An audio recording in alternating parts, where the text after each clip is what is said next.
I am a notorious genre snob. I get really worked up when I see otherwise reputable publications online referring to Dune as being space opera when it's not. If anything, it's genre sci-fi.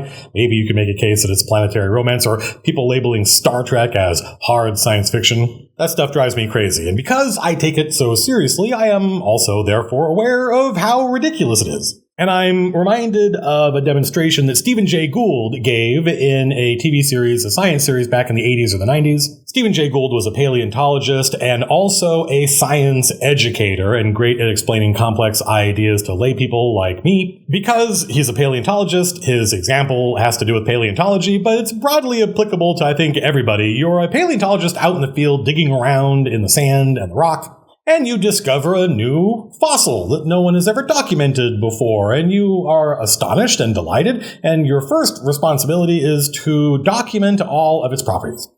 What kind of thing is this, and what are its distinguishing characteristics? Well, it's long, and it's thin, and it's got a dark core, and it's got 6 sides. It's got a metal band around the bottom, and it's got a little rubbery bit at the end.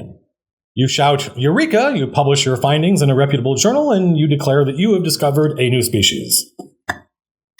People are delighted. Other paleontologists write papers about your discovery, and then someone turns up a new specimen.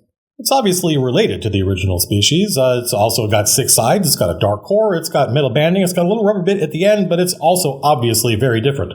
Our second paleontologist publishes their findings, and their sample is added to the catalog, the Tree of Life, and now we have 2 different species from one lineage. Obviously, they diverged many millions of years ago. This process continues with other samples turning up and people being able to very clearly identify which species each of these samples belong to. We have 2 distinct species and many examples of both, and then someone out in the field comes up with a sample that doesn't fit our neat classifications. It's got 6 sides, it's got a dark core, it's got metal banding, and it's got a little rubber bit at the end, but it's smaller than our first example and bigger than our second one, so this must be a new species. We create a new category, and we place our third species in it where it belongs, and now we have 3 distinct species, and papers are written about, is this really a third species? Maybe this belongs to the second, shorter species, or maybe it's really a member of the first species. But after a couple years, maybe a decade, a consensus forms, and while there are still some outliers who want to argue about it, everyone now agrees that there are 3 distinct species. In fact, the theory has become so popular, it's now written in textbooks, and entire generations grow up learning about these 3 members of this one family that all diverged some millions of years ago.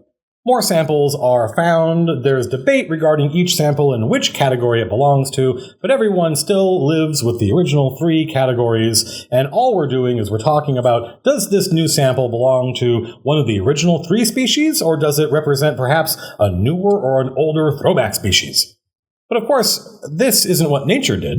This is what nature created, a smooth spectrum. Human beings invented those categories and then argued about which sample belonged to which category. They published papers, those papers turned into textbooks, and generations of students and then teachers grow up being taught those categories. And anyone who comes along and says, maybe those categories are arbitrary, we did make them up after all, will get shouted down because entire careers have been made off of which sample belongs to which species. Human beings are very good at recognizing patterns. It's a useful adaptation to have when you're competing against camouflage apex predators on the Serengeti.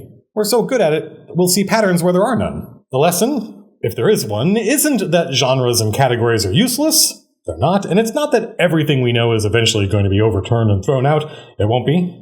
It's just that we tend to take certain things for granted, especially if we grew up with them, especially if they were taught in textbooks. And because we're so good at recognizing patterns and we like having things in categories as a result, we never stop and question, are these real or are these just effectively a tradition? It's easy to ascribe meanings to things because you've given them names and put them in a category when, in reality, nature doesn't have names for things or categories. That's it, folks. Just something I was reminded of recently. I thought it would be fun to make a video about. It's Friday night. Why not? I hope you all have a good weekend.